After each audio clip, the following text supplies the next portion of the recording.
뉴스 시작합니다. 저는 동정민입니다. 대선이 8일 앞으로 다가왔습니다. 대선이 임박하면서 여론조사들이 쏟아지는데 결과가 제각각이죠. 저희 채널A가 서울대 데이터 사이언스 대학원과 함께 개발한 이 여론조사 팩트체크 시스템 4A를 가동했습니다. 후보가 윤곽을 드러낸 지난달 4일부터 163개의 여론조사 결과 중 신뢰하기 힘든 수치는 빼고 정확한 민심을 살펴봤습니다.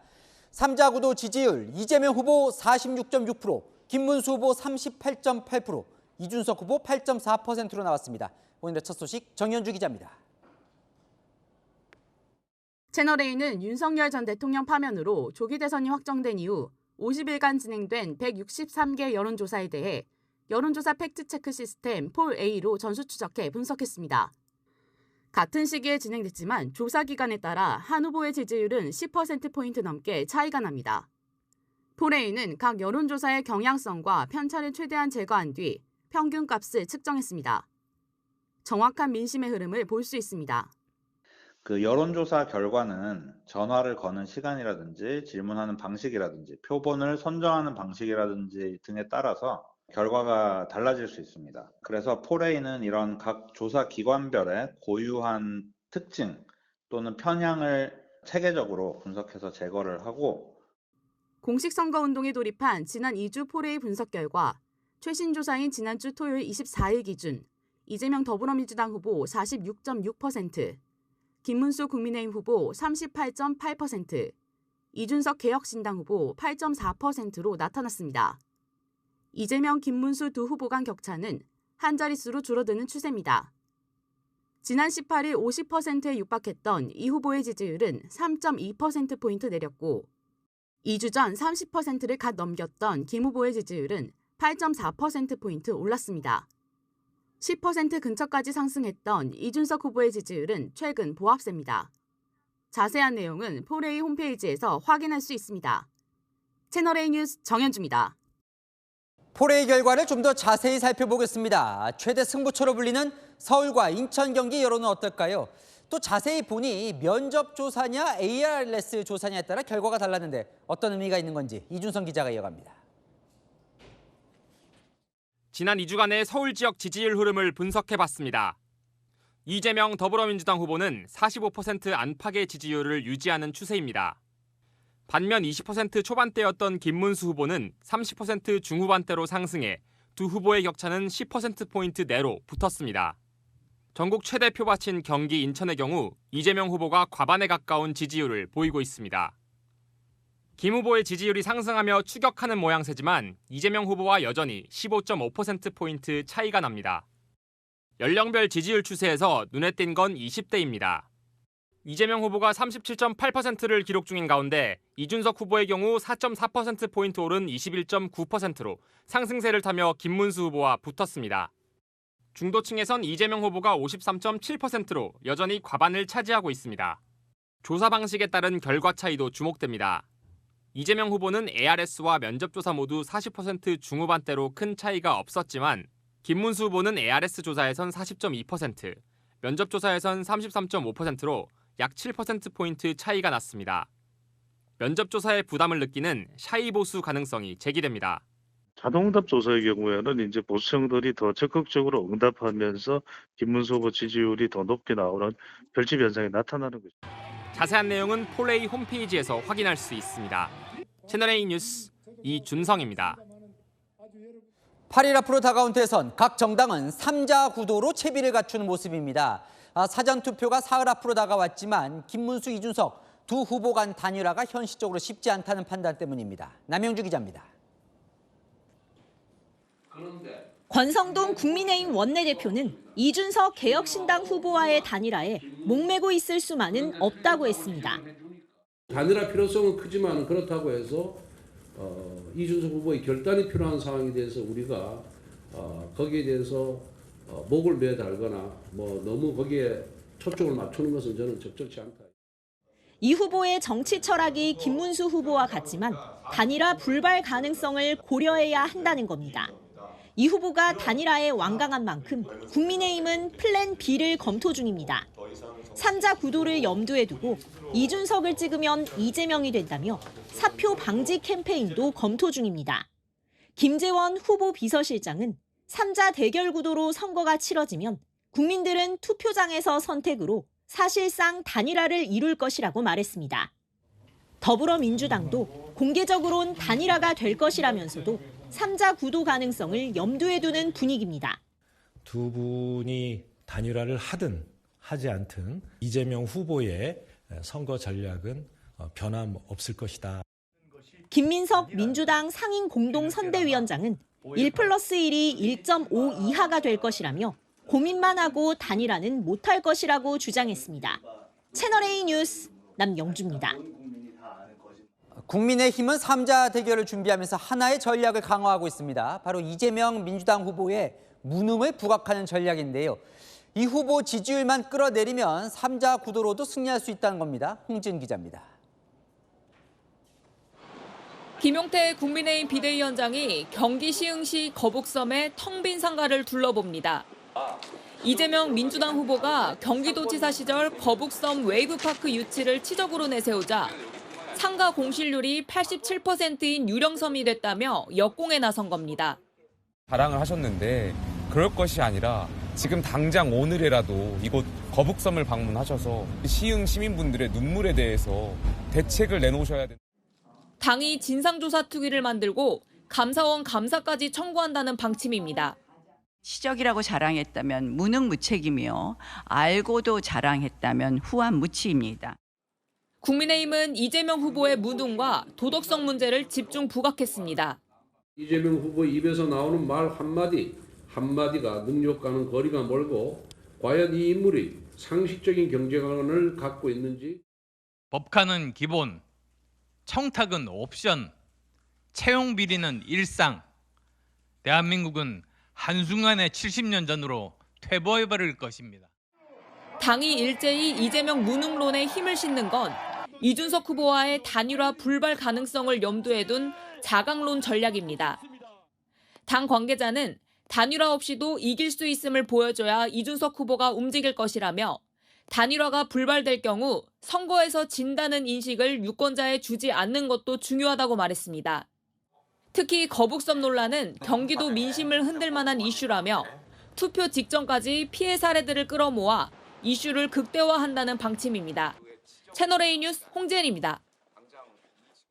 이준석 개혁신당 후보는 이재명, 김문수 두 후보 양쪽 다 때리기에 나섰는데요. 그중에서도 이재명 후보 때리기에 더 집중하는 모습입니다.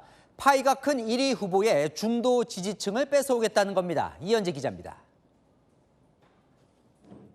언론 초청 토론회에 나선 이준석 개혁신당 대선 후보. 법정 토론회만 참석하고 다른 토론은 모두 거부한 이재명 더불어민주당 후보를 검증 거부 후보라고 몰아세웠습니다. 특검을 거부하는 자가 범인이라는 표현에 빗대 말하면 토론을 거부하는 자가 범인이다. 이렇게 좀 말씀드리고 싶습니다. 이재명 후보가 두 번의 TV 토론에서 보여준 태도도 꼰대 같았다고 비판했습니다. 도널드 트럼프 미국 대통령 등 각국 정상과 협상하다 잘 안 되면 지지자들에게 전화번호 알려주고 문자폭탄 보내라고 할 거냐는 겁니다. 트럼프 대통령이 자기 마음에 안 드는 얘기했다고 하죠. 당신은 왜 이렇게 극단적이냐? 예? 이렇게 얘기하면 그건 완전 나라 망신인 것이거든요. 트럼프 대통령한테 문자폭탄 보내길 기대하고 이런 식으로 외교를 풀어나갈 수는 없는 거 아니겠습니까? 또 이재명 후보의 정년 연장 공약 등을 비판하며 청년층을 우습게 보고 있다고 날을 세웠습니다. TV 토론 당시 이재명 후보가 청년 일자리와 정년 연장 일자리가 반드시 일치하지는 않는다고 말한 것이 모순이라고 지적한 겁니다. 이재명 후보처럼 그냥 정년 연장하고 나가지고 청년 일자리가 줄어들지 않습니다. 이런 그냥 뜨거운 아이스 아메리카노 같은 그런 이야기를 하면은 안 되는 거거든요. 이 후보는 내일 마지막 TV 토론회에서 거북섬 논란 등 이재명 후보의 여러 자폭성 발언에 대해 심도 있게 묻겠다고 예고했습니다. 채널A 뉴스 이현재입니다. 단일화가 불투명해지면서 국민의힘 내부적으로는 더 뭉치는 분위기입니다. 한동훈 전 대표 조금 전 김문수 후보와 함께 유세차에 올랐습니다. 최승현 기자입니다. 한동훈 전 국민의힘 대표가 김문수 후보의 서울 도봉 유세 현장을 찾았습니다. 유세차에 함께 올라 김 후보와 손을 맞잡고 지지를 호소합니다. 김문수 대통령!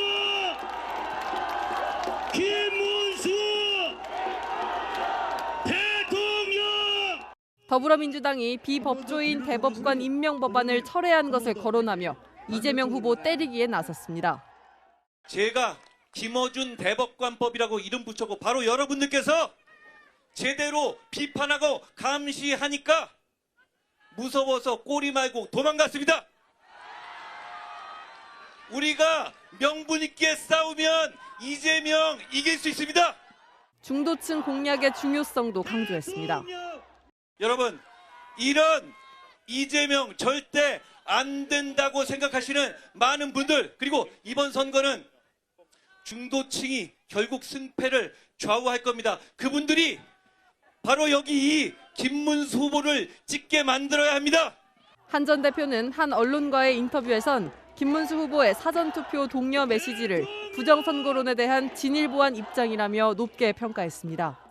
친윤 국회를 청산할 것이라는 다짐을 여러분께 보여드리면 우리가 이깁니다. 공개적으로 전화 통화로 자주 말씀드리고 있습니다.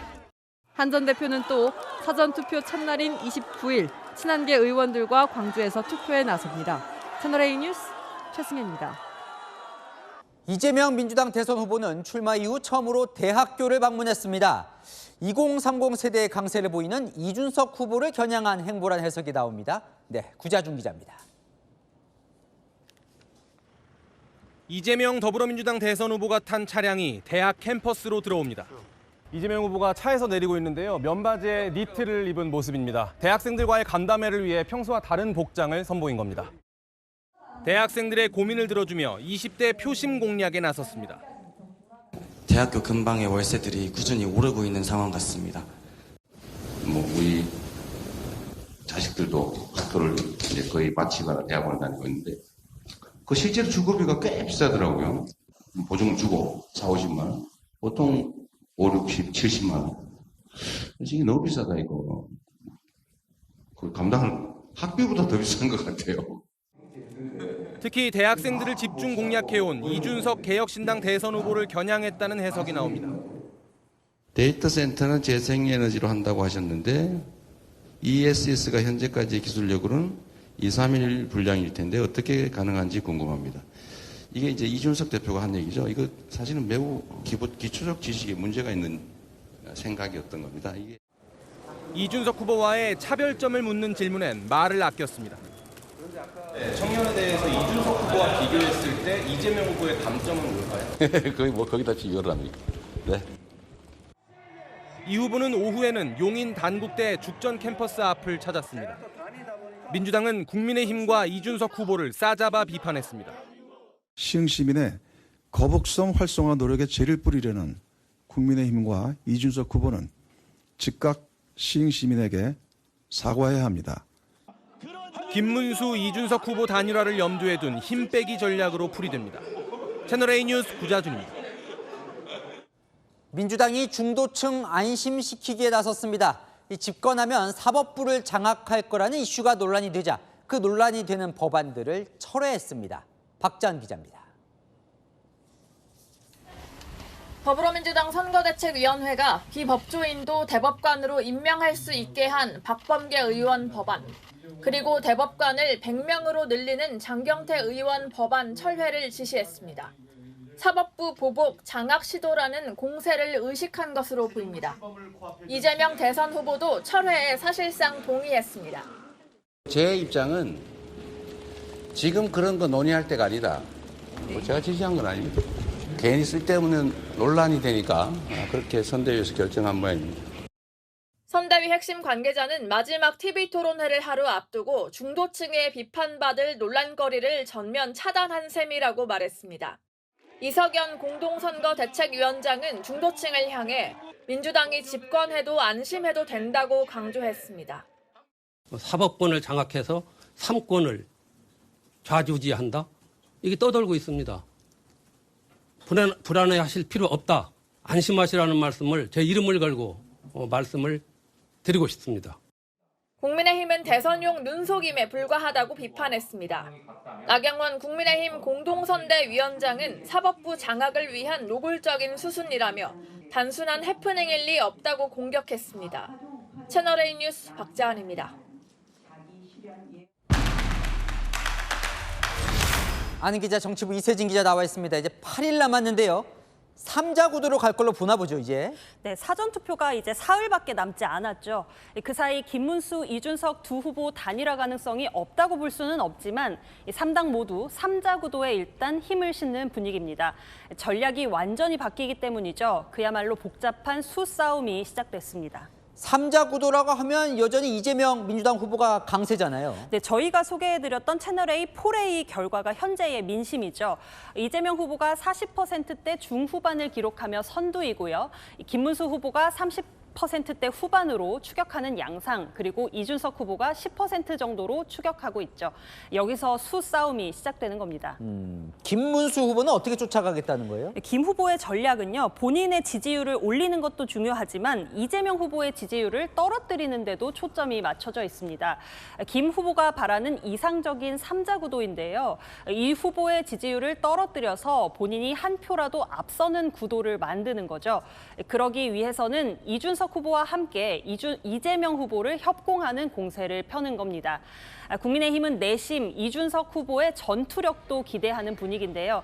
아무래도 이재명 후보 지지자 중 중도층 그리고 2030 세대는 김문수 후보보다 이준석 후보 쪽으로 갈 가능성도 있다.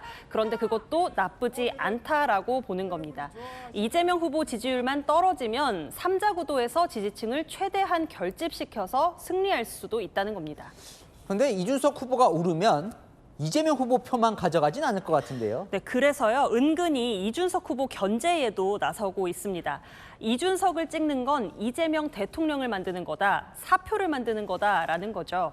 결국 지지층을 향해서는 이준석 후보로 가면 버리는 표가 된다고 결집을 호소하고 있습니다. 자, 이준석 후보는 3자 구도에서 어떻게 뒤집겠다는 거예요? 네, 이준석 후보는요, 지금 이 사람 저 사람 가릴 일 없이 지지층을 많이 끌어올려야 승리를 할 수 있습니다. 지금 조사가 많이 출렁거려야 되겠죠. 이강 후보 지지율을 닥치는 대로 흡수해 와야 총선에서 거대 양당을 물리친 동탄 모델 실현할 수 있다는 계산입니다. 그래서 앞선 1, 2위 후보를 동시에 때리죠. 일단 이재명, 김문수 두 사람 모두 구시대 정치인이라는 프레임을 두고 시대 교체를 외치고 있습니다. 내란 세력 김문수와는 단일화하지 않고 무능한 이재명은 내가 잡겠다, 이런 거죠. 하지만 포커스는 이재명 후보 공세에 더 맞춰져 있습니다. 혹시 패배하더라도 이재명 대통령 만들기는 막았다라는 명분을 줄 수가 있겠죠. 반면 이재명 민주당 후보는 사실 지금대로 가면 뭐 이기는 거잖아요. 네, 맞습니다. 이재명 후보 지금 상승세는 아니지만요, 지금 수치를 지키면 되죠. 이 후보 이준석 후보를 견제하는 쪽으로 전략을 짜고 있습니다. 이준석 후보가 중도와 2030을 공략하면서 본인이 실용, 통합으로 쌓아온 중도를 뺏길 수 있기 때문이죠. 그래서 이준석 후보를 김문수 후보와 묶어서 내란 세력이라고 공격 나서고 있습니다. 후보 본인도 이준석 후보를 겨냥했는데요. 아무리 내란 세력과 선그으려 한다고 해도 국민의힘 아류 아니냐고요. 오늘 수도권 대학을 찾아서 2030 세대 행보를 하고 사법부 장악 논란을 없애려고 하는 것도 그 일환으로 보입니다. 잘 들었습니다. 이세진 기자는 잠시 후에 또 이야기 나눠보겠습니다. 자, 그렇다고 국민의힘이 이준석 후보와의 단일화 가능성을 아예 문 닫은 건 아닙니다. 후보 빼고 다 양보할 수 있다. 단일화 조건을 알려달라. 한 발 더 나간 구애는 이어졌습니다. 최재원 기자입니다. 대선 사전투표 시작일을 사흘 앞두고 김용태 국민의힘 비대위원장이 이준석 개혁신당 후보와의 단일화 시도에 한 발 더 다가갔습니다. 이준석 후보가 원하는 단일화 논의 시작의 조건을 먼저 제시해달라고 요구했습니다. 이준석 후보 역시 이재명 총통의 집권을 반드시 막겠다고 밝혔습니다. 그렇다면 우리는 결코 다른 편이 아닐 것입니다. 개혁신당이 단일화의 전제 조건을 제시해 주시기를 제안드립니다.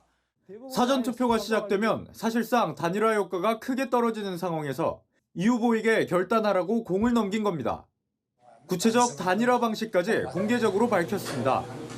이준석 후보가 평상시에 공정한 경쟁을 많이 말씀해 주셨습니다. 전 100% 국민 개방형 여론조사야말로 정정당당한 단일화라고 생각이 듭니다. 김재원 국민의힘 대선 후보 비서실장도 김문수 후보의 후보직을 빼놓고 뭐든지 버릴 수 있다는 각오로 협의할 생각이라고 강조했습니다.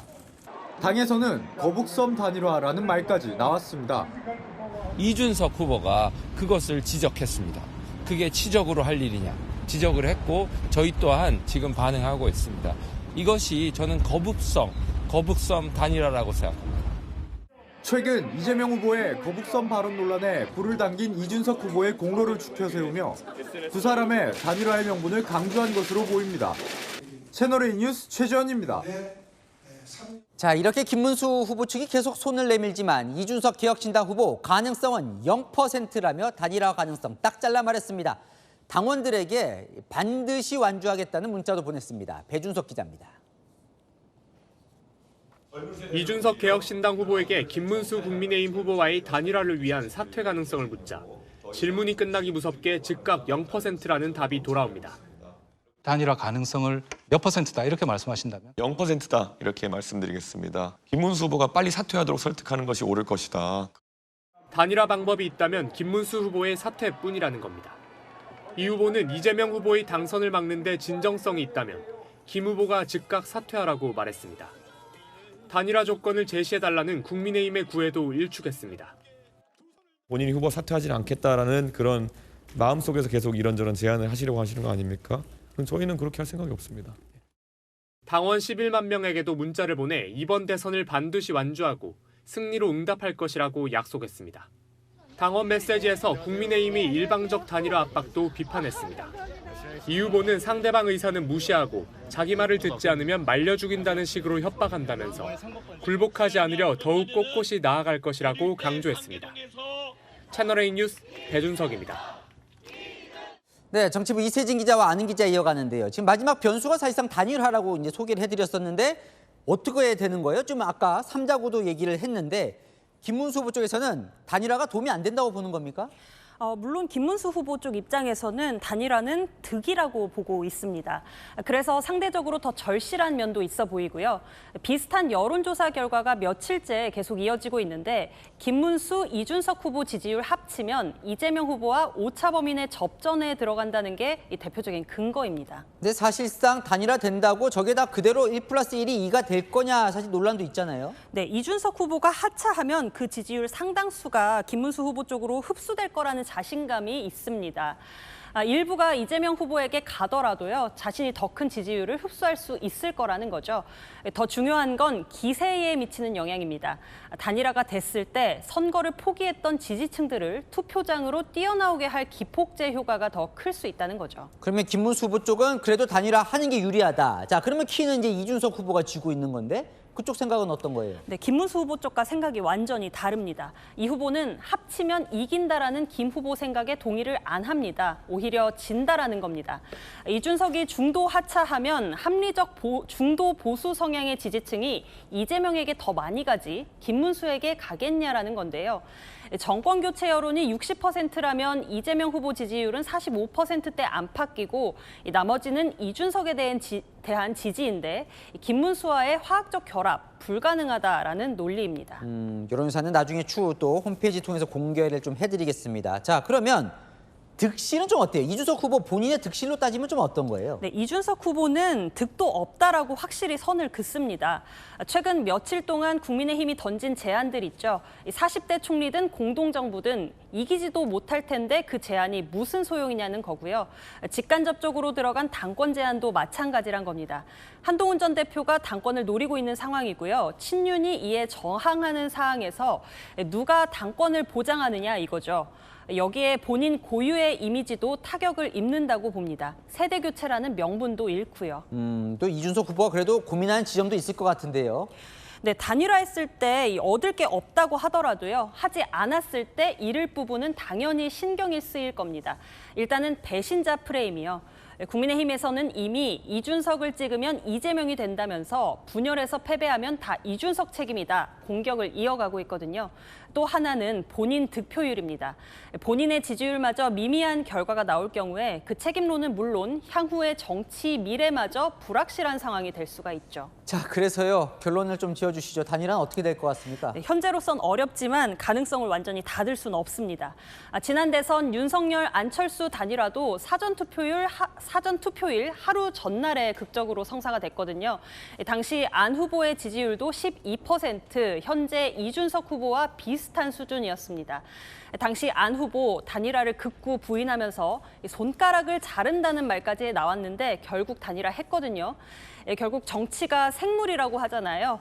적어도 정치에서만큼은 가능성 0%라는 건 없습니다.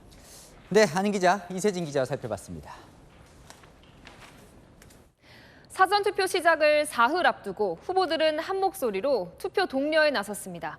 먼저 민주당은 투표율을 최대한 끌어올린다는 전략인데 채널A가 입수한 문건에 따르면 사전투표를 독려하는 1:1 맞춤 문자 보내기 운동도 실시할 예정입니다.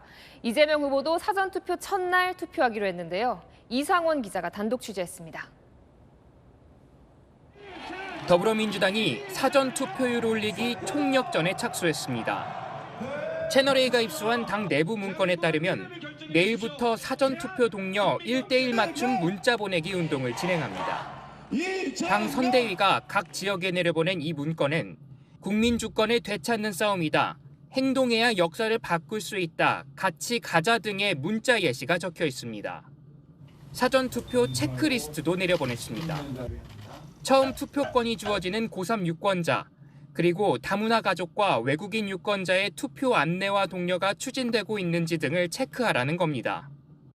29일과 30일 사전투표장으로 나서 주십시오. 투표해야 이깁니다. 사전투표가 목, 금, 평일에만 열리는 만큼 지지층세가 강한 40대, 50대 직장인의 저조한 참여를 우려하고 있습니다. 직장인들의 사전투표를 좀 원활하게 할 수 있도록 회사에서도 조금 협조를 좀 해주는 게 무엇보다도 좀 필요한 것이 아니냐. 당 핵심 관계자는 지난 대선 사전투표율인 36.93%보다 높이는 게 목표라고 말했습니다. 이재명 대선 후보는 사전투표 첫날 대학가인 신촌에서 대학생들과 함께 투표하는 안을 검토 중입니다. 채널A 뉴스 이상원입니다. 네, 국민의힘도 사전투표에 나서달라고 호소했습니다. 사전투표 불씨를 드러냈던 김문수 후보는 자신도 사전투표를 하겠다며 걱정 말고 참여해달라고 했습니다. 이어서 조민기 기자입니다. 국민의힘이 사전투표 독려 구호로 아침 선대위 회의를 시작했습니다. 사전투표하면 김문수가 이깁니다. 여러분 꼭 죽어봐야 저승을 아는 것은 아닙니다. 이재명이 대통령 되면 나라가 어떻게 일당 독재국가 될지 잘 알고 있습니다. 그때는 막기 시작해도 늦습니다. 지금 투표 하나로 막아낼 수 있습니다. 김문수 국민의힘 대선 후보도 사전투표 독려에 나섰습니다. 투표 부정이 일어날 수 있는 소지를 최소화시키면서 사전투표를 하겠습니다. 왜냐하면 사전투표를 안 하면 너무 또 투표율이 떨어지지 않습니까? 또 그것도 바람직하지 않기 때문에. 어제에 이어 연 이틀 사전투표 독려입니다. 걱정 마시고 사전투표에 참여해 주시기 바랍니다. 사전투표를 머뭇거리다가 본투표를 못하게 되면 큰 손실입니다. 당내에선 부정선거 우려 때문에 일부 지지층이 사전투표의 소극적인 분위기를 우려하고 있습니다. 우리 당의 공식 입장은 부정선거를 인정할 만한 증거가 부족하다. 김문수 후보께서 부정선거론에 기본적으로는 동의를 하지 않기 때문에 사전투표를 독려하고 본인도 하겠다라고 말씀. 채널A 뉴스 조민기입니다. 네, 조국 전 조국혁신당 대표의 부인 정경심 전 동양대 교수도 자신의 SNS에 사전투표를 권유하는 게시물을 올렸습니다. 그런데 조국 전 대표의 특별 사면을 연상케 해 논란입니다. 우현기 기자입니다. 조국 전 조국혁신당 대표의 부인인 정경심 전 동양대 교수가 지난 23일 밤 바꾼 SNS 프로필입니다. 이번 대선 사전투표를 권유하는 내용인데 포스터 하단엔 더 일찍 만날 조국이라고 적혀 있습니다. 기호 1번 민주당 이재명 후보를 찍으면 현재 수감 중인 조 전 대표가 특별 사면으로 더 일찍 나올 수 있다는 의미로 읽힙니다. 조국혁신당은 이번에 대선 후보를 내지 않았습니다. 하지만 일부 의원은 이재명 후보 유세장에 나와 조 전 대표를 빨리 만나기 위해선 이 후보에게 투표해야 한다고 말합니다. 저는 조국 대표님을 가장 빨리 여러분과 함께 다시 만나고 싶습니다. 그러기 위해서 반드시 이재명 후보가 압도적으로 당선돼야 한다라고 저는 믿고 있습니다. 박지원 민주당 의원도 지난해 12월 정치 환경이 징역 2년 살게는 안 만들 것이라며 새로운 정권 들어서면 반드시 사면하고 복권된다고 예상하기도 했습니다. 하지만 국민의힘은 국민 앞에 부끄러움조차 없는 노골적인 메시지라고 맹비난했습니다. 특별사면을 위한 기묘한 기득권 범죄자 연대 정치는 척결되어야 하고 셀프 사면 세탁소 역시 폐업시켜야 합니다. 그러면서 국민은 공정과 상식을 원하지 정치로 죄를 덮는 쇼를 원하지 않는다고 덧붙였습니다. 채널A 뉴스 우형기입니다. 공약을 두고 신경전도 치열해지고 있습니다. 이재명 후보가 이제 국방부 장관직은 민간인이 맡는 게 바람직하다고 밝혔는데요. 국민의힘은 비법조인 대법관 2탄이라고 비판했습니다. 이솔 기자입니다. 이재명 더불어민주당 대선 후보가 민간인 국방장관을 들고 나왔습니다. 국방장관을 본인으로 임명해온 것이 관행인데 이제는 국방장관도 민간인으로 보임하는 게 바람직하지 않을까. 선진국들은 다 국방 문민화를 하고 있다는 겁니다. 차관이나 이하는 군령 담당은 현역이 맞고 군정 담당은 그 적당히 또 중간쯤 섞을 수도 있고 좀 융통성 있게 하는 게 필요하겠다고 생각합니다. 하지만 국민의힘은 인사의 기본 원칙도 모른다며 반발하고 나섰습니다. 비법조인 대법관 임명 시즌2입니다. 표를 얻기 위해 민간인을 쓰겠다는 얄팍한 생각으로 국군 통수권자가 돼서는 곤란합니다. 국방은 국가 안위에 관한 문제인 만큼 전문성이 필요하다는 겁니다.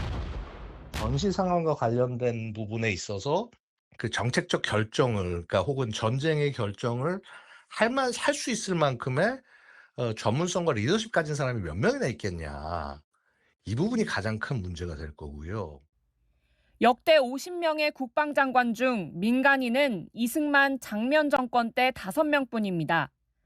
한화회를 척결했던 문민정부 김영삼 대통령 때도 문민 장관을 공약을 내건 문재인 대통령 때도 예비역 장성이 국방장관을 맡았습니다. 고도화되는 북한 위협 속에 민간인 국방장관이 나올지 주목됩니다. 채널A 뉴스 이솔입니다. 네, 수도권의 한 아파트 단지 우편함에 사전투표를 비방하는 인쇄물이 배포됐습니다. 선관위는 모두 허위 사실이라며 선거법 위반 여부를 검토하고 있습니다. 최다희 기자입니다. 아파트 공용 현관에 달린 우편함. 대선 선거 공보물 봉투 사이로 A4 용지 인쇄물이 보입니다. 살펴보니 당일 투표 촉구 캠페인이라는 제목 아래 사전투표는 부정선거의 온상이라고 주장하는 내용이 적혀 있습니다. 아파트 우편함엔 사전투표를 비방하는 인쇄물들이 반으로 접힌 채 공식 선거 공보물 사이에 끼워져 있습니다. 인쇄물은 그제 발견됐는데 지금까지 이천시 아파트 3곳, 2,000세대 우편함에 배포된 걸로 확인됐습니다. 주민들은 사전투표 신뢰도를 떨어뜨리는 시도 아니겠냐는 반응입니다. 전 국민을 혼동시키는 거예요. 정부에서는 사전투표를 하라고 그러잖아요. 근데 이건 하지 말라 그러니까 공부를 해란 말을 하래. 나이가 한두 살인가? 소신껏 되는 거예요, 소신껏. 인쇄물에 적힌 발송단체는 대한민국 투명선거연합. 단체명 앞 로고가 대한민국 투명세상연합이라는 단체와 일치합니다. 이 단체는 그간 사전투표 폐지를 주장해왔습니다. 대한민국 투명세상연합 측은 우리는 그런 인쇄물을 제작한 바 없다고 밝혔습니다. 선관위는 인쇄물 내용이 모두 허위 사실이라며 인쇄물의 선거법 위반 소지 등을 검토할 방침입니다. 채널A 뉴스 최다희입니다. 서울의 신축 아파트 단지에 들어선 거대한 바위가 논란입니다.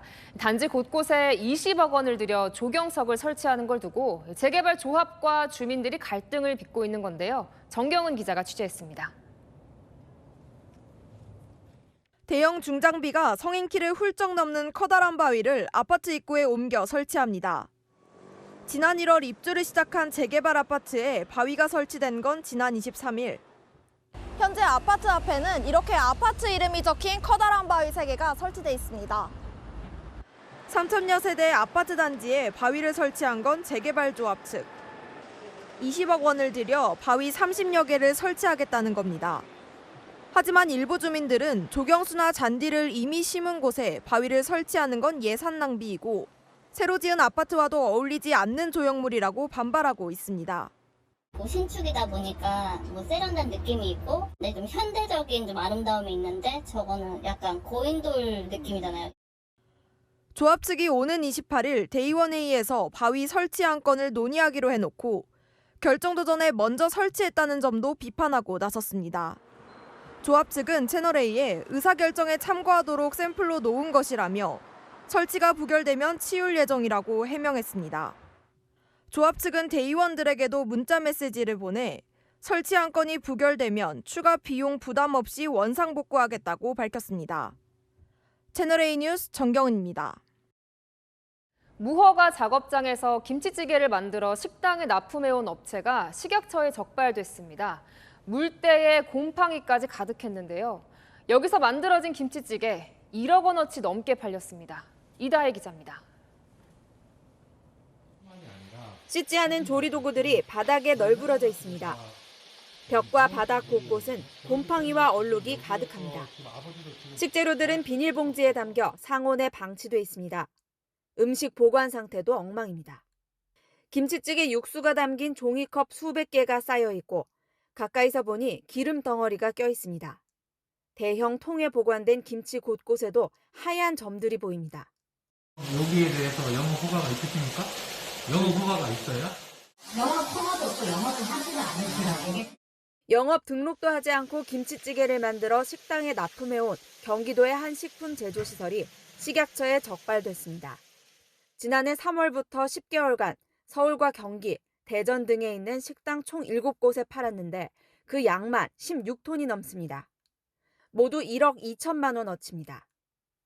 업체 대표는 충남 지역에서 식품 제조 가공업소를 운영하다 경영난으로 조리가 어려워지자 경기도의 폐업시설로 옮겨 사업을 이어온 것으로 드러났습니다. 식약처는 업체 대표를 식품위생법 위반 혐의로 검찰에 송치했습니다. 채널A 뉴스 이다혜입니다. 장기 독재가 이어지고 있는 베네수엘라의 총선 투표율이 10%대로 주저앉았습니다.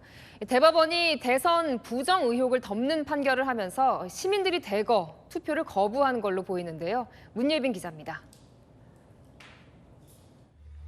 한산한 투표소, 유권자보다 군인과 공무원이 더 많이 보입니다. 투표소인지 빈 건물인지 구분이 어려울 만큼 적막한 곳도 있습니다. 현지 시각 어제 치러진 베네수엘라 총선과 지방선거의 잠정 투표율은 12.51%, 유권자 10명 중 1명만 투표에 참여했습니다. Y no creo en esta política sucia, porque vamos a hablarlo así. Esto es una política sucia. 정치 불신과 부정선거 의혹이 걷잡을 수 없이 확산되면서 시민들이 투표를 단체 보이콧하는 사태를 맞게 된 겁니다. 지난해 7월 대통령 선거에서 여론조사는 야권 후보의 승리를 예측했지만 베네수엘라 선관위는 개표도 전에 니콜라스 마두로 대통령의 승리를 발표했습니다. 깜깜이 개표에 화난 시민들이 화염병을 들고 거리로 쏟아졌지만 친정부 의사들로 채워진 대법원은 결국 마두로의 삼선을 확정했습니다. 사법부가 독립성을 잃고 사실상 정권의 거수기 역할에 머물렀다는 비판이 나옵니다. 마두로 정권은 이번 선거를 앞두고도 자신을 비판해온 야권 인사들을 테러 모의 혐의로 체포했습니다. Queridos hermanos, si están viendo este video es porque he sido detenido, secuestrado por la dictadura de Nicolás Maduro. 결국 정부의 신뢰를 잃은 유권자들이 투표를 집단 거부하면서 여당은 82.68%의 득표율로 압승했습니다. 미 인권단체 프리덤하우스는 베네수엘라의 민주주의가 심각하게 훼손됐다고 우려했습니다. 채널A 뉴스 문예빈입니다.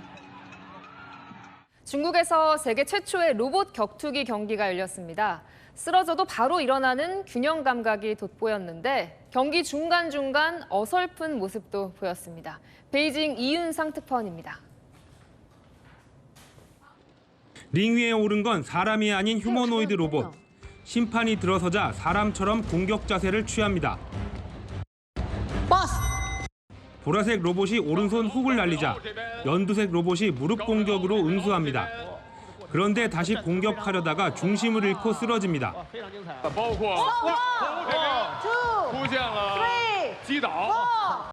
방향을 잃고 심판을 향해 주먹을 휘두르더니 링 가장자리에 걸려 널브러지기도 합니다.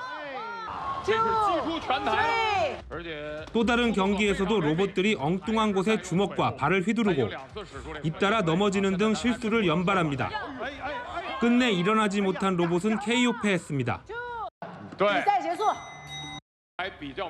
현지 시각 어제 중국 남부 저장성에서 열린 세계 첫 휴머노이드 로봇 격투기 대회 모습입니다. 참가 로봇은 총 4대, 링 밖에 있는 개발자들이 이들을 조종하는 방식으로 진행됐습니다. 머리와 몸통 공격을 성공하면 득점을 얻는 방식입니다. 이날 우승을 한 검은색 로봇은 예선전뿐 아니라 결승전에서도 날카로운 펀치로 상대를 압도했습니다. 격투기 실력은 다소 부족했지만 쓰러졌다 일어나는 균형 감각만큼은 인간의 버금 같습니다.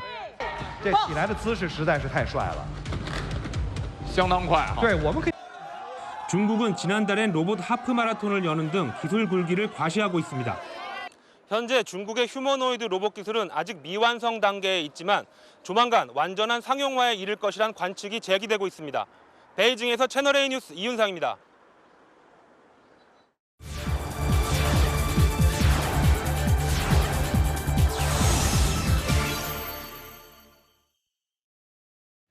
명품의 본고장 프랑스 파리에서 새로운 시도가 이어지고 있습니다.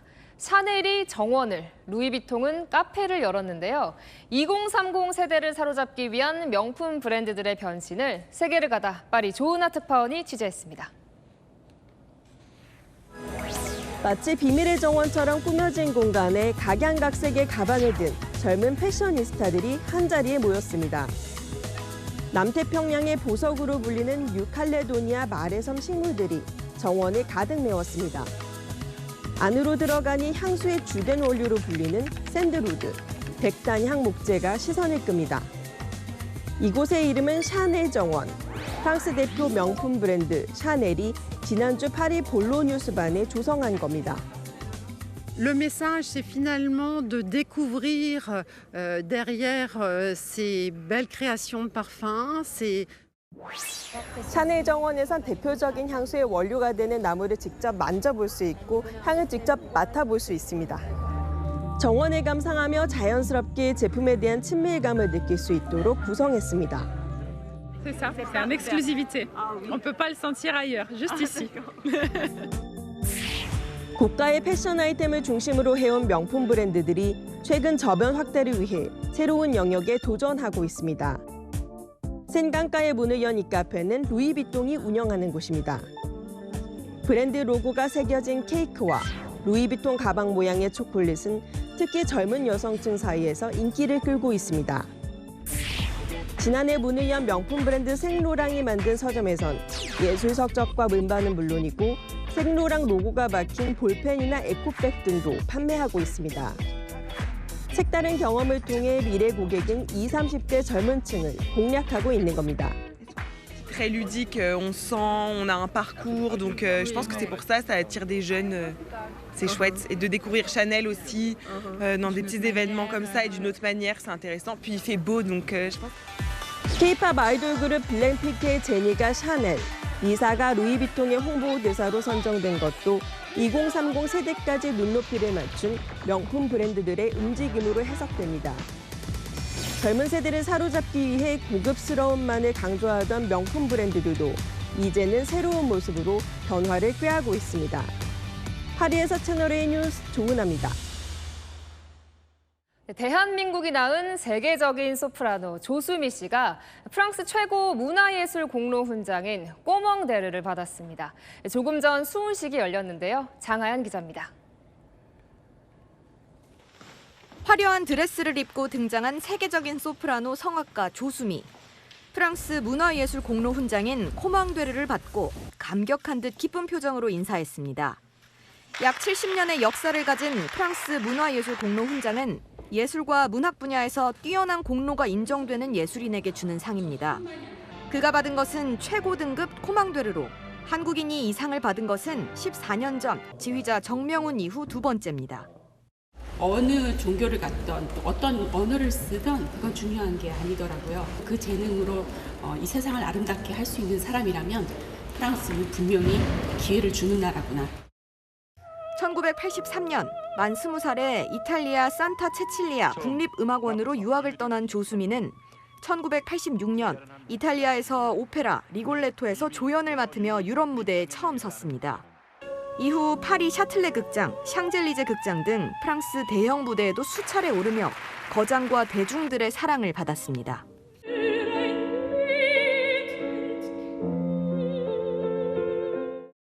특히 지난해에는 자신의 이름을 딴 조수미 국제 성악 콩쿠르를 프랑스 루아르 지역에서 개최하는 등 성악가로서 영향력을 넓혀왔습니다. 내년 국제 무대 데뷔 40주년을 앞둔 조수미는 앞으로 젊은 세대를 위해 헌신하고 싶다고 밝혔습니다. 채널A 뉴스 장하연입니다. 네, 서울시가 서울 속 숨겨진 명소를 발굴합니다. 후보지 50곳 가운데 최종 25곳을 시민이 직접 뽑는데요. 어떤 곳들인지 홍란 기자가 소개합니다. 인공 폭포를 바라보며 휴식을 취하는 시민들. 경쾌한 물소리를 들으며 명상을 하고 담소를 나누기도 합니다. 일단 폭포를 보면 마음이 안정이 되고 또 시름을 잃을 수가 있고 힐링도 되고 또 널리 또 자랑하고 싶은 명소. 외국인들에게도 입소문이 났습니다. I'm TikTok. This place is really famous. The waterfall, of course. Maybe I will ask my friend and my family going here again. Yeah, if I have a chance to come here again.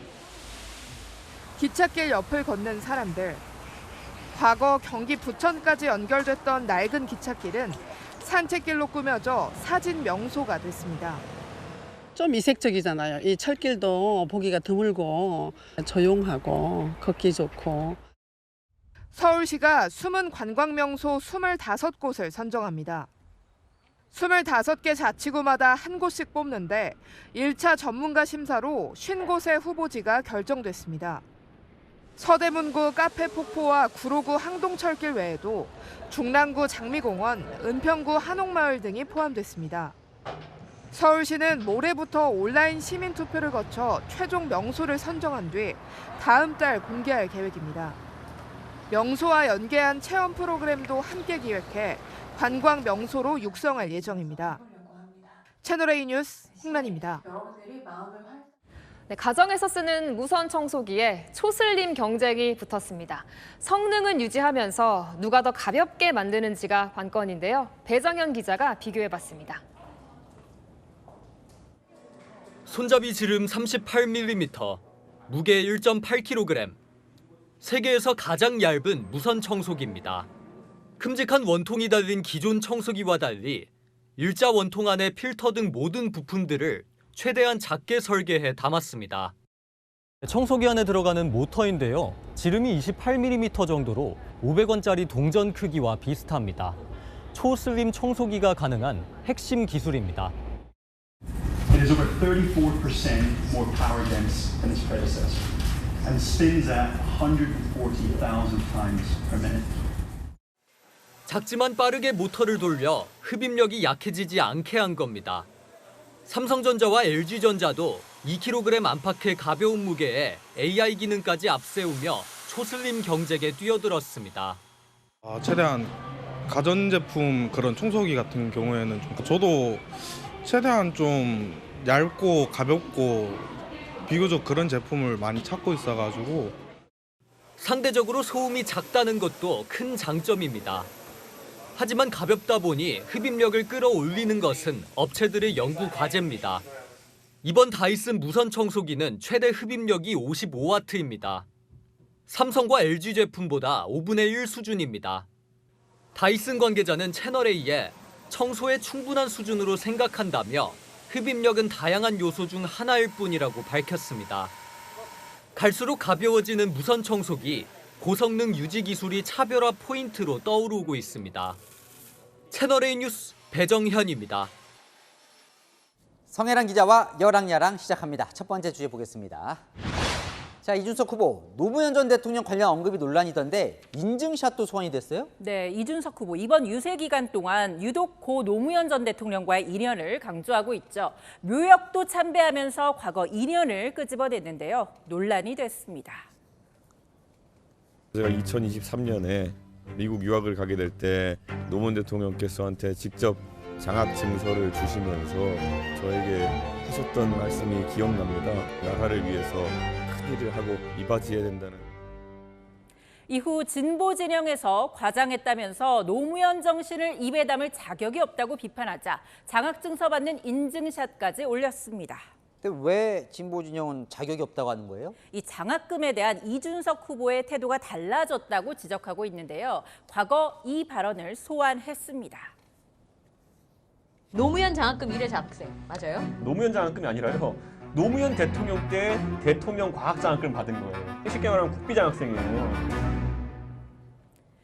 천호선 전 노무현재란 이사, 노무현 장학금을 부정하던 사람이 노무현 전 대통령을 판다는 영상을 공유하면서요. 태도를 바꾼 것이 교활하다고 비판했습니다. 이준석 후보는 뭐가 아니었다는 거예요? 그럼 정확히? 네, 그러니까 노무현 재단에서 받은 장학금이 아니라 노무현 정부에서 받은 장학금이었다고 하는 거죠. 노 전 대통령 사후에 만들어진 재단에서 받은 장학생 아니고요. 자신은 노무현 정부의 국비 장학생이었고 장학 증서까지 받았다는 겁니다. 노무현 정신은 이 특정 정당의 전유물이 아니라고도 했는데요. 민주당은 노무현 정신은 박근혜 키즈 이미지 세탁을 위한 도구가 아니라면서 입에 담지 말라고 했습니다. 네, 다음 주에 보겠습니다. 자, 이재명 민주당 대선 후보 머리카락 색이 바뀌었다는데 거기도 또 선거 전략이 담겼나 보죠? 네, 한동안 밝은 갈색 머리를 유지해 왔잖아요. 이 대선을 앞두고 검은색, 즉 흑발로 변신했습니다. 주변에서 갈색 머리가 다소 가벼워 보일 수 있다는 조언을 건넸다는데요. 대선 막판에 접어든 만큼 선명함과 결연함을 부각하려는 변신으로 보입니다. 근데 이재명 후보가 사실 지난 대선 때도 염색을 했었거든요. 네, 선거 초기엔 경륜을 부각하기 위해서 회색빛이 감도는 백발을 유지했었는데요. 하지만 본선에서 윤석열 당시 후보보다 나이 들어 보인다는 지적에 흑발로 염색했었습니다. 자, 그럼 이번에 갈색 머리를 한 건 사실 친근함 전략 중 하나였거든요. 네, 이 딱딱한 꼰대 이미지보단 젊은 세대에 다가가는 이 친근함을 부각하기 위한 시도였죠. 하지만 오늘 대학교에서 나눈 대화가 논란이 됐습니다. 청년 세대 중에 극소주의이긴 극우화되기까지 한다. 다른 세대보다 더 극렬하게. 근데 이게 왜 그럴까? 김종희 같아서 군목자처럼 오염이 된다. 개혁신당은 이 후보 지지를 하지 않으면 극우 청년이고 오염된 것이냐면서 갈라치기라고 비판했습니다. 네, 하나 더 보겠습니다. 이재명 후보와 김문수 후보가 뭘 주고 뭘 받았을까요? 네, 바로 곶감과 배인데요. 여기서 배는 과일입니다. 이 지역 유세 가면 지역 명물이라면서 특산품을 건네려는 시민들 많죠. 그게 공세거리가 됐습니다. 자, 이 선물은 상주의 명물 곶감입니다. 곶감.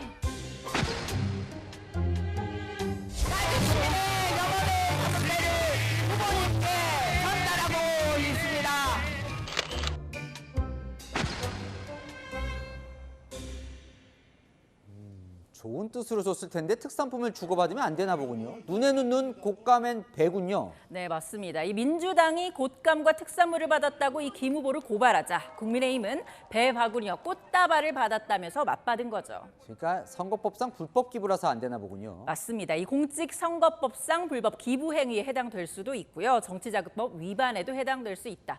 이렇게 선관위는 말하던데요. 이미 공선법 위반으로 재판받는 이재명 후보는 유독 조심해 왔죠. 이거 얼마짜리예요? 내가 하면 또 검찰에 물려간다니까 법원에 가서 10년 5년 살리고 그럴 거야. 하나만 좀 해. 이거 설마 10년 5년을 하지 않겠지? 자, 또 이준석 후보는 어머니가 떡을 줘서 또 논란이 됐다면서요? 네, 바로 이 장면인데요. 신고까지 됐습니다. 우리 준석이 엄마가 어린이에게 네, 떡을 하나 줬습니다. 얼마나 이뻐 보일까요? 네. 가족도 선거법 예외가 아닌데요. 다만 사안이 경미해서 선관위에서 구두 경고 받았습니다. 선거 기간 모든 순간을 상대가 지켜보고 있으니 행동 하나하나가 살 얼음판인 것 같습니다. 네, 지금까지 야랑야랑이었습니다. 갈수록 더워지면서 이번 주부터 여름이 본격적으로 시작됩니다. 내일도 서울 26도로 오늘만큼 덥겠고요. 주 후반은 29도까지 껑충 뛰겠습니다. 더위 속에 동쪽은 소나기 예보 있습니다. 양은 5에서 20mm 정도인데요. 돌풍 벼락과 함께 요란하게 내리겠고 우박이 떨어지는 곳도 있겠습니다. 내일 전국이 대체로 맑지만 중서부는 대기질이 탁한데요. 오전에는 국외 먼지가 유입되고 밤에는 대기 정체로 먼지가 쌓이겠습니다. 내일 아침 기온은 서울 15도, 강릉 17도가 되겠고요. 중부 서해안과 내륙에는 안개가 끼겠습니다. 낮 기온은 광주와 대구 27도까지 오르겠고 내륙을 중심으로 일교차가 크겠습니다. 모레도 동쪽을 중심으로 소나기 예보 있고요. 이후로는 당분간 맑겠습니다. 날씨였습니다. 뉴스에 마칩니다. 시청해주셔서 감사합니다.